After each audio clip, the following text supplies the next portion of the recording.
Hello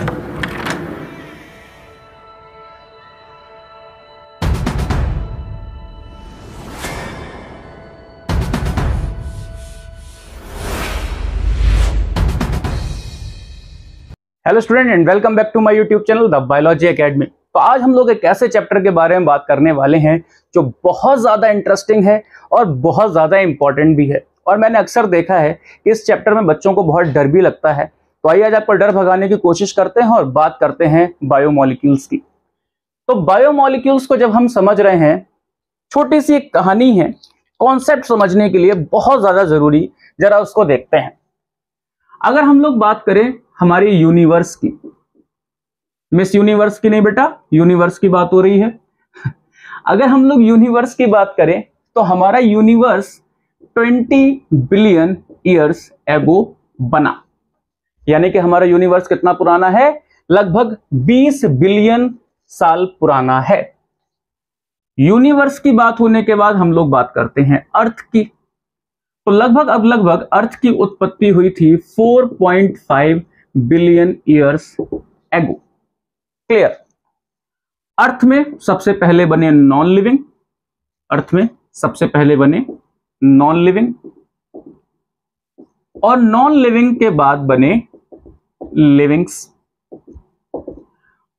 अगर देखा जाए तो फर्स्ट लाइफ अपीयर हुई 0.5 बिलियन ईयर एगो। अब आप सोच रहे होंगे सर ये एवोल्यूशन आप क्यों पढ़ा रहे हैं?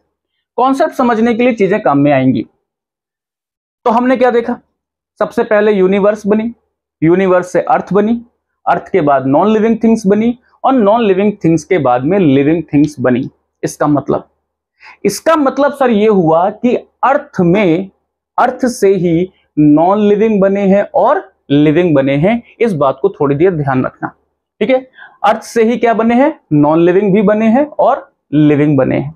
सपोज मैं आपसे कहता हूं, सपोज क्या ये बात हकीकत भी है कि जो लिविंग्स हैं उसमें लगभग 5000 टाइप के केमिकल्स या फिर मॉलिक्यूल्स आपस में मिलते हैं और बनाते हैं एक सेल को।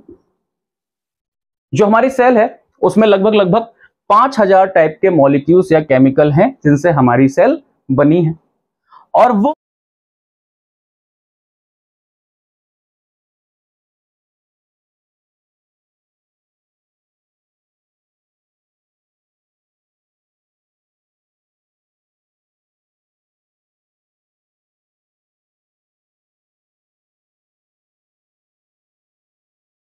नॉन लिविंग चीज ले लेते हैं, जैसे हमने ले लिया एक अर्थ का टुकड़ा यानी कि अर्थ क्रस्ट। और अर्थ क्रस्ट का जब हम केमिकल एनालिसिस करते हैं तो एक बहुत चौंकाने वाला रिजल्ट सामने आता है। अर्थ क्रस्ट का भी जो टुकड़ा हमने लिया था उसमें भी है carbon, hydrogen, oxygen, nitrogen and so on. और ऐसा होना भी था। क्यों? क्योंकि जो कुछ भी बना है ये बना तो उन्हीं मटेरियल से है, उन्हीं केमिकल से है जो अर्थ पे मौजूद थे। तो यहां पे जो लिविंग है वो भी इन मॉलिक्यूल से बने हैं और जो नॉन लिविंग है वो भी इन मॉलिक्यूल से बने हैं। यानी कि उनके केमिकल कंपोजिशन में कोई भी अंतर नहीं है। लेकिन अगर इसको हम डिटेल में देखने की कोशिश करें, थोड़ा सा इस पिक्चर को अगर हम और क्लियर करना चाहें तो हम ये बात जरूर बोल सकते हैं, एक बात हम ये जरूर बोल सकते हैं कि जो लिविंग होते हैं उनमें कार्बन, हाइड्रोजन, ऑक्सीजन का परसेंटेज ज्यादा होता है in comparison to non livings में। कार्बन, हाइड्रोजन, ऑक्सीजन का परसेंटेज, ये बात जरूर बोल सकते हैं कि जो लिविंग होते हैं उनमें कार्बन, हाइड्रोजन, ऑक्सीजन ज्यादा मात्रा में पाई जाती हैं in comparison to non living things. Clear? इतनी बातें क्लियर हैं। अब इस बात को समझने के लिए एनसीईआरटी में एक टेबल है, टेबल नंबर 9.1, वो इस बात को आपको अच्छे से समझा देगी। बात करते हैं हम इस टेबल की। इंपॉर्टेंट भी है, इससे कुछ क्वेश्चन बनते हैं जो अभी तक आपने शायद सोचे नहीं होंगे। अगर हम कहें एलिमेंट्स, एलिमेंट्स क्या क्या है, और जो हम एलिमेंट्स का भी एग्जांपल लिख रहे हैं उनकी परसेंटेज अर्थ क्रस्ट में कितनी है और उनकी परसेंटेज किसी भी लिविंग में कितनी है, तब हम इस चीज को अच्छे से समझ सकते हैं। तो सबसे पहले कौन कौन से एलिमेंट हैं, तो उन एलिमेंट्स को लिख लेते हैं। H कॉन्स ना का मग सी। ओके, तो H कॉन्स ना का मग सी ये एलिमेंट्स हैं।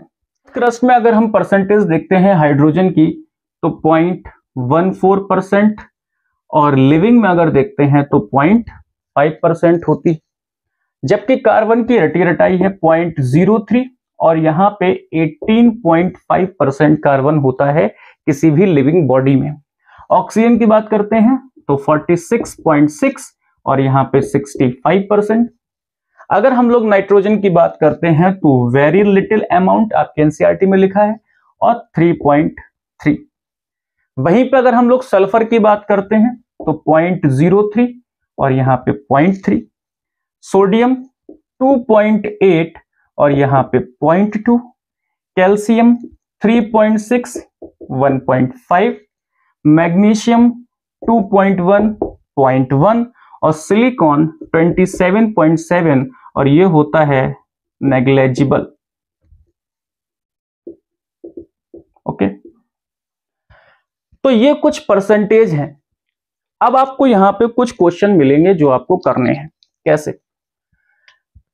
एक ट्रिक है, जितने भी ये सिंगल लेटर वाले एलिमेंट हैं, जैसे यहां पे Na 2 लेटर हैं, यहां पे ये सब सिंगल लेटर वाले हैं, तो जो सिंगल लेटर वाले एलिमेंट्स हैं, जो सिंगल लेटर वाले एलिमेंट्स हैं, आप गौर से देखो उनका परसेंटेज लिविंग सिस्टम में ज्यादा है in comparison to non living या अर्थ क्रस्ट।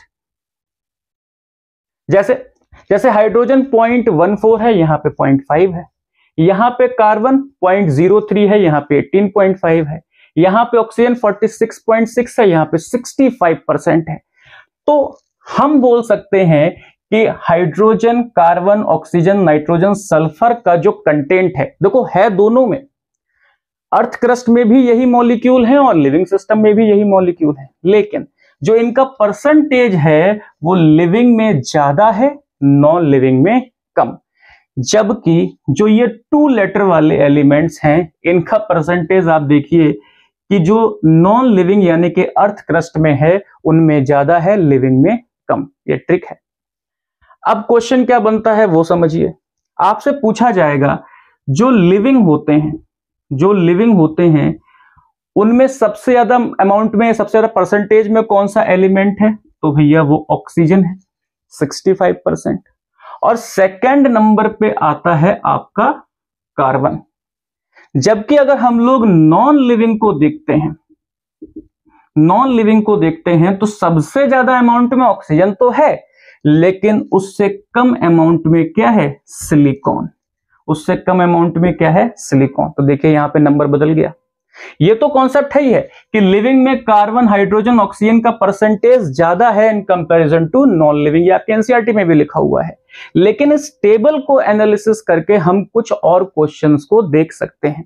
तो हमने पहला क्वेश्चन देखा कि इनका परसेंटेज लिविंग में ज्यादा in comparison to non living, और इन लोगों का परसेंटेज नॉन लिविंग में ज्यादा होता है इन कंपैरिजन टू लिविंग। दूसरा हमने देखा लिविंग में ऑक्सीजन सबसे ज्यादा अमाउंट में और उसके बाद में कार्बन प्रेजेंट होती है, वहीं पे नॉन लिविंग में ऑक्सीजन के बाद किसका नंबर आता है, सिलिकॉन का। एक और क्वेश्चन है यहाँ पे, देखिए जो नॉन लिविंग यानी कि अर्थ क्रस्ट है उसमें नाइट्रोजन वेरी लिटिल अमाउंट में है, बहुत कम, और यहां पे लिविंग में सिलिकॉन लगभग निग्लेजिबल अमाउंट में है।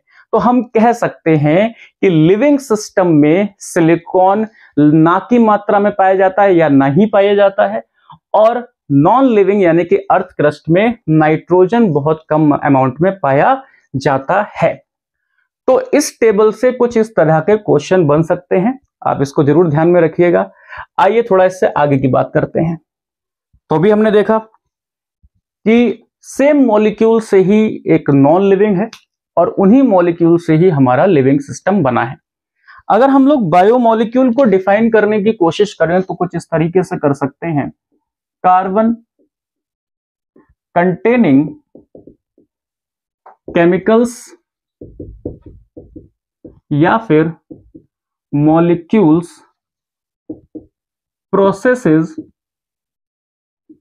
Processes living organisms are called biomolecules। तो ऐसे कार्बन कंटेनिंग केमिकल या मॉलिक्यूल जिन्होंने एक लिविंग सिस्टम को बनाया है उनको हम क्या कहते हैं, बायोमॉलिक्यूल्स कहते हैं।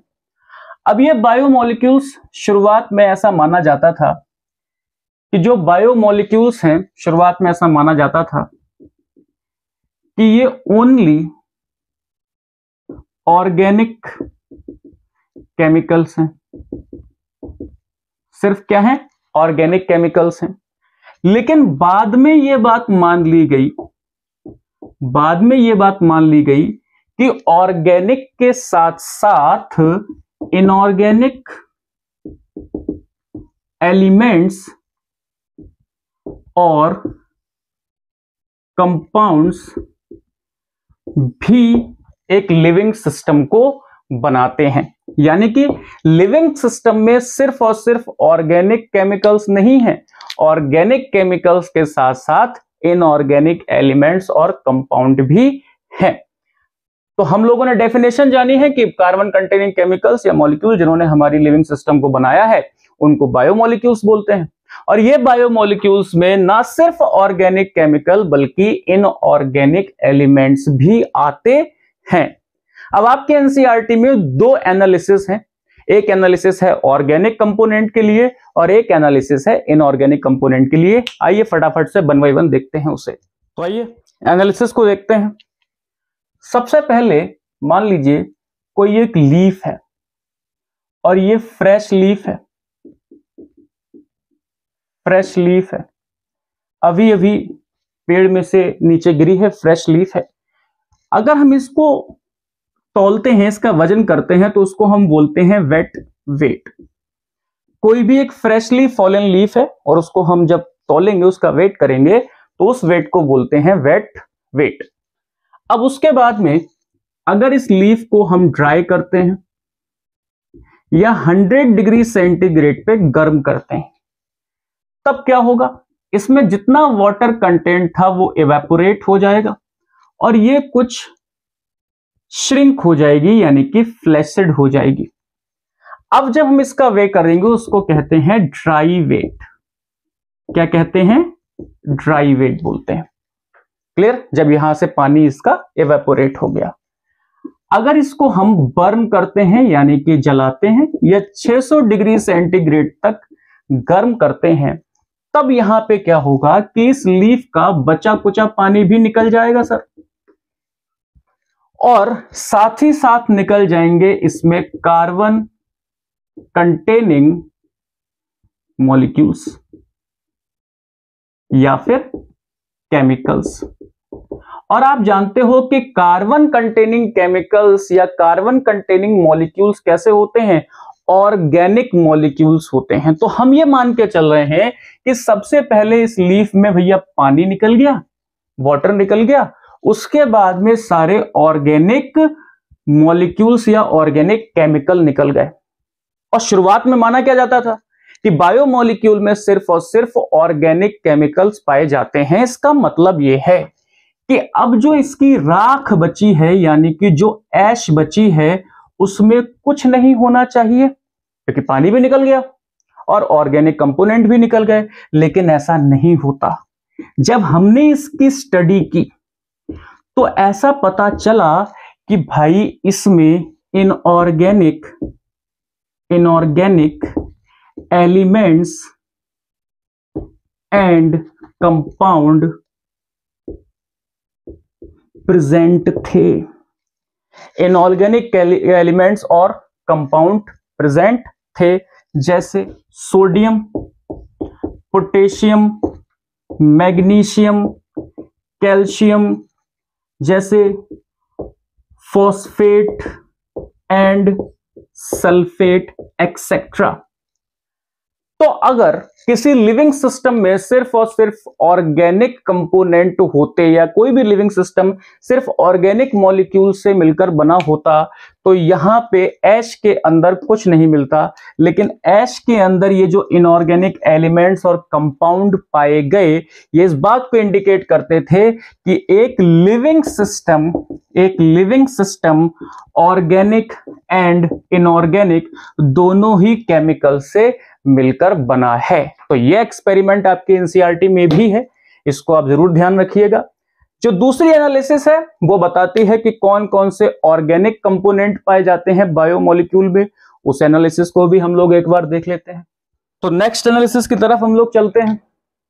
तो इसमें सबसे पहले हमने कोई भी एक लीवर का या वेजिटेबल का पीस लिया, यानी कि टुकड़ा लिया, और इसको हमने किस में डाला, मोर्टार में डाल दिया। इस तरीके से मोर्टार में डाला। आपने देखा होगा अक्सर जो दवाई वगैरह पीसते उनके पास इस तरीके का होता है, मोर्टार में डाला। इसमें हमने लीवर या वेजिटेबल का टुकड़ा डाल दिया, करेक्ट, और इसमें मिलाया trichloro acetic acid. Trichloro acetic acid इसमें ऐड ऑन किया और इसको बहुत तबीयत से हमने ग्राइंड किया। ग्राइंड करने के बाद में जो मटेरियल मिला उसको हमने बोला स्लरी। क्या बोला, स्लरी बोला। और स्लरी को हमने छान लिया चीज क्लॉथ से। चीज क्लॉथ से इसको छाना। अब जब इसको छाने गया, किसी भी चीज को छानते हैं तो सिर्फ आपको दो बातें मिलती हैं, एक तो थोड़ा पार्ट जो नहीं छना और एक वो पार्ट जो छन के नीचे आ गया। और यहां पे भी ऐसा ही हुआ। जो पार्ट नहीं छना उसको हमने बोला रिटेंटेट। उसको हमने क्या बोला, रिटेंटेट। और जो पार्ट छन गया उसको हमने बोला फिल्ट्रेट। इस फिल्ट्रेट का, इस रिटेंटेट का एक और नाम हो सकता है। इस रिटेंटेट को हम बोल सकते हैं acid insoluble pool. Acid insoluble pool. और इसको हम बोल सकते हैं एसिड सॉल्युबल पूल। ये कहानी कहां तक जा रही है आप समझ पा रहे होंगे थोड़ा थोड़ा। तो ये वाला पार्ट था जो नहीं छना, एसिड इनसॉल्युबल पूल, और ये वाला पार्ट था जो छन गया, वो है एसिड सॉल्युबल पूल। जो एसिड इनसॉल्युबल पूल है और एसिड सॉल्युबल पूल है, यानी कि इसका मतलब यह हुआ कि कुछ मटेरियल यहां पे ऐसे हैं जो नहीं छन पाए, यानी कि इनका जो साइज है वो क्या है, लार्ज, और जो छन गए उनका साइज कैसा होगा भाई, स्मॉल। उनका साइज कैसा होगा, स्मॉल। एक बात। दूसरा, अगर हम लोग मॉलिक्यूलर वेट की बात करें तो जाहिर सी बात है कि जो लार्ज साइज वाले मॉलिक्यूल हैं उनका मॉलिक्यूलर वेट ज्यादा होगा। तो इसका मॉलिक्यूलर वेट होता है मोर देन 10,000 डाल्टन। यानी कि जो एसिड इनसॉल्युबल पूल है उसमें पार्टिकल का साइज बड़ा है, मॉलिक्यूलर वेट भी बड़ा है। कितना, 10,000 डाल्टन से ज्यादा। और यहां पे जो एसिड सॉल्युबल फ्रैक्शन है उसमें साइज भी छोटा है। और मॉलिक्यूलर वेट कितना होगा इसका, मॉलिक्यूलर वेट होगा 1800 से 800 डाल्टन। 18 से 800 डाल्टन। क्लियर। जिनका साइज बड़ा है, जिनका मॉलिक्यूलर वेट भी बड़ा है, तो मैं इनको बोल सकता हूं ये हैं बायो मैक्रो मॉलिक्यूल्स। और जिनका साइज छोटा है, मॉलिक्यूलर वेट भी कम है, तो मैं बोल सकता हूं ये हैं bio micro molecules. Clear? Biomolecules दोनों हैं, जो रिटेंटेट में थे वो बायो मैक्रोमोलिक्यूल्स हैं और जो फिल्ट्रेट में थे वो बायो माइक्रोमोलिक्यूल्स हैं। अगर मैं बात करता हूं इनके एग्जाम्पल की, तो ये पॉलीमर ऑफ बायो माइक्रोमोलिक्यूल्स होते हैं। सीधा अगर आपको किसी को एग्जाम्पल बताने का मन नहीं हो रहा है तो आप बोलना बायो मैक्रोमोलिक्यूल क्या है? Polymer of bio micromolecule. और इसी तरीके से यहां पे अगर आपका मन ना हो, एग्जाम में बता देना, पर यहां पे आपका मन हो ना हो तो है ये monomer units of bio macromolecule. ये है monomer units of bio macromolecule. समझने की कोशिश करिए।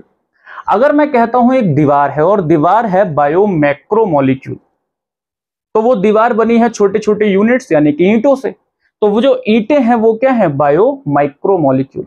यानी कि इसमें एसिड सोल्यूबल फ्रैक्शन में वो मॉलिक्यूल्स आते हैं जिनके जुड़ने से एसिड इनसॉल्युबल यानी कि बायो मैक्रोमोलिक्यूल फॉर्म हुए। अगर हम इनकी बात करें, इनका एग्जाम्पल क्या क्या हो सकता है, तो यहां पे जरा एग्जाम्पल देख लीजिए। सबसे पहले है प्रोटीन। प्रोटीन एक बायो मैक्रोमोलिक्यूल है और यहां पे अमाइनो एसिड। अब आप समझ पा रहे होंगे कि अमाइनो एसिड के जुड़ने से क्या बनता है? प्रोटीन बनता है। इसीलिए ये वाले जो कंपोनेंट हैं वो बायो माइक्रोमोलिक्यूल हैं और इनके जुड़ने से जो बन रहे हैं वो बायो मैक्रोमोलिक्यूल हैं। उसके बाद में प्रोटीन के बाद पॉलीसैकेराइड के बाद में न्यूक्लिक एसिड और उसके बाद में लिपिड। तो बायोमैक्रोमोलिक्यूल के 4 एग्जाम्पल होते हैं। बायोमैक्रोमोलिक्यूल 4 होते हैं, protein, polysaccharide, nucleic acid and lipid, 4 होते हैं। जबकि बायोमाइक्रोमोलिक्यूल्स थाउजेंड्स हो सकते हैं, थाउजेंड्स ऑफ बायोमाइक्रोमोलिक्यूल हो सकते हैं, जैसे अमाइनो एसिड, या फिर हम लोग बात करें मोनोसैकेराइड, या फिर हम लोग बात करें भाई नाइट्रोजनस बेस, ठीक है, nucleotides and inorganic elements and compounds. ठीक, तो बायोमैक्रोमोलिक्यूल कितने हो सकते हैं? 4, जबकि बायोमाइक्रोमोलिक्यूल बहुत सारे हो सकते हैं। हमने किया क्या? हमने लीवर और एक वेजिटेबल का टुकड़ा लिया, उसमें ट्राइक्लोरो एसिडिक एसिड डाला और उसे खूब अच्छे से ग्राइंड किया। ग्राइंड करने के बाद में इसकी स्लरी बनाई, स्लरी बनाने के बाद में उसको छाना। 2 फ्रैक्शन मिले, एक तो था एसिड इनसॉल्युबल पूल यानी कि रिटेंटेट और एक था एसिड सॉल्युबल पूल यानी कि फिल्ट्रेट। जो एसिड इनसॉल्युबल पूल था उसमें जो पार्टिकल का साइज था वो बड़ा था, मॉलिक्यूलर वेट भी बड़ा था, मोर देन 10,000 डाल्टन था। लेकिन जो एसिड सॉल्युबल पूल था उसमें पार्टिकल का साइज छोटा था और मॉलिक्यूलर वेट भी कम था, 18 से 800 डाल्टन था या मैक्सिमम 1000 डाल्टन तक हो सकता है। उसके बाद इनको हमने बोला बायो मैक्रोमोलिक्यूल और उनको हमने बोला बायो माइक्रोमोलिक्यूल। एग्जाम्पल कोई पूछे तो ये पॉलीमर होते हैं बायो माइक्रोमोलिक्यूल के और ये मोनोमर यूनिट होते हैं बायो मैक्रोमोलिक्यूल के। बायो मैक्रोमोलिक्यूल में 4 मेन एग्जाम्पल हैं, protein, polysaccharide, nucleic acid and lipid. और यहाँ पे थाउजेंड्स ऑफ एग्जाम्पल हो सकते हैं, अमाइनो एसिड बहुत सारे हो सकते हैं, फिर मोनोसैकेराइड बहुत सारे हो सकते हैं, नाइट्रोजनस बेस, न्यूक्लियोटाइड्स और इनऑर्गेनिक एलिमेंट्स और कंपाउंड बहुत सारे हो सकते हैं, बहुत सारे। तो यहां पे आपको 4 एग्जाम्पल याद रखने हैं और यहां पे आपको इतने सारे कम से कम एग्जाम्पल याद रखने हैं। यहां पे एक इंटरेस्टिंग चीज है, वो है लिपिड के साथ। क्या है सर इंटरेस्टिंग चीज? लिपिड का जो मॉलिक्यूलर वेट है सर, लिपिड का जो मॉलिक्यूलर वेट है वो होता है 800 डाल्टन। बहुत ध्यान से रखिए बात को समझ के, ये पते वाली बात है। लिपिड का जो मॉलिक्यूलर वेट है वो 800 डाल्टन होता है। तो सर जी ये तो इस वाली श्रेणी में आ रहा है। लिपिड तो क्या है, बायो माइक्रो मॉलिक्यूल होना चाहिए, लेकिन सर इसको बायो मैक्रो मॉलिक्यूल में आपने क्यों लिखा, क्या आपसे कोई गलती हो गई? तो बेटा इसमें कोई गलती नहीं हुई हमसे। जो ये क्लासिफिकेशन है ये दो बेसिस पे है। पहला सॉल्युबिलिटी के बेसिस पे, क्या क्या सॉल्युबल हो गया, और दूसरा है भैया मॉलिक्यूलर वेट के बेसिस पे। तो अगर हम लोग मॉलिक्यूलर वेट के बेसिस पे कहते हैं कि लिपिड क्या है, अगर आपसे क्वेश्चन पूछा जाए कि सिर्फ मॉलिक्यूलर वेट के बेसिस पे लिपिड बायो माइक्रो मॉलिक्यूल है कि मैक्रो मॉलिक्यूल है, तो डेफिनेटली आप बताना बायो माइक्रो मॉलिक्यूल है। लेकिन अगर आपसे कुछ ना पूछा जाए या आपसे पूछा जाए सॉल्युबिलिटी के बेसिस पे, तो सॉल्युबिलिटी के बेसिस पे और दूसरी स्थिति में जब आपसे कुछ नहीं कहा जा रहा तो आप लिपिड को बायो मैक्रो मॉलिक्यूल ही कंसीडर करते हो। क्या कारण है?